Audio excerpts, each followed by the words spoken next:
Hello and welcome to Feast Your Eyes. We revisit great films and look at the stories they tell with and about food.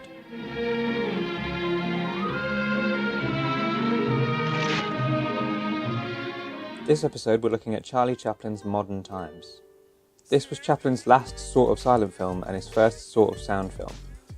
It was also the last appearance of his Tramp character, who starts the film here as a factory worker. On the assembly line he's always against the clock.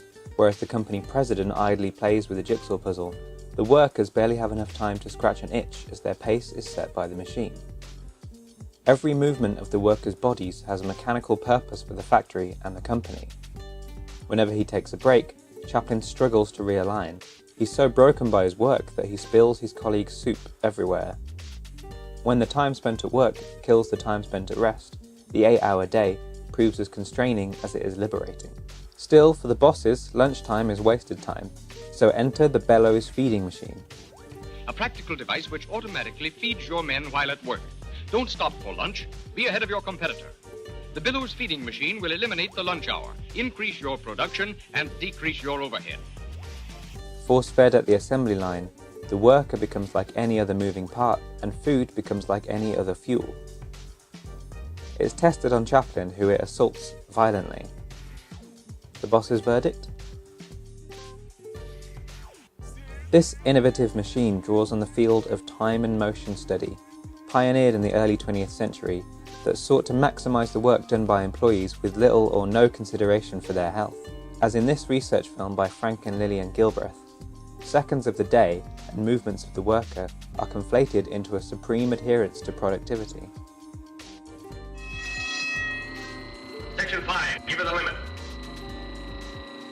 The modern world of the film repeatedly collides bodies and machines together. Later on, Chaplin becomes a feeding machine himself when his boss gets stuck in a machine's cogs. Eating is always a protracted struggle in the midst of workplace operations. And of course, when Chaplin himself gets sucked into a machine, he comes out transformed, suffering a nervous breakdown and no longer the jerky robot worker, but now a balletic dancer of individual chaos and destruction.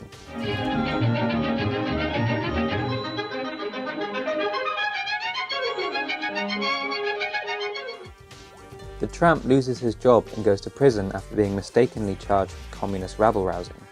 Like the woman who steals to feed her family and the laid-off workers who become thieves, he is criminalized as a result of being poor.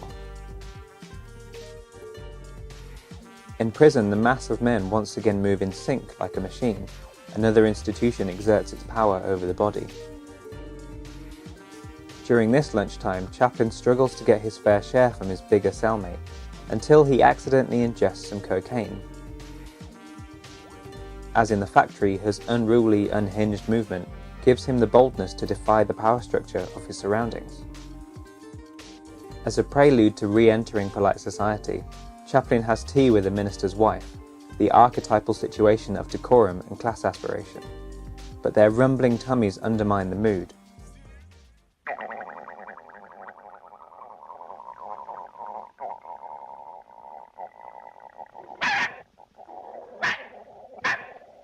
Once again, unruly, hungry bodies upset the order of things.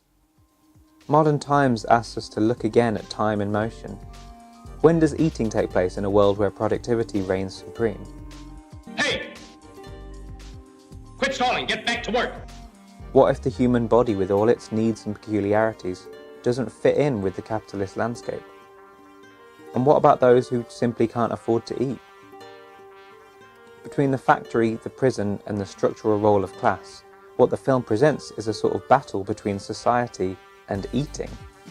The individual has to break away from the demands of the institutions that surround him just in order to fill his belly. Of course, the great thing about the tramp is that he's audacious enough to do just that. Finding the depression harder on the street than in prison, Chaplin commits the perfect crime to get locked up. He goes to a restaurant and eats as if he could afford to, but he can't spend what he doesn't have. He dares to indulge himself despite his poverty, steps across the border of class without the proper papers. In a fantasy sequence, he imagines a life where the promise of the modern age is fulfilled, a home that is his where food comes right to his door, no frustration, no exhaustion, and all the time in the world. It's a lovely thought of a world transformed, but of course, it's cut short by a policeman.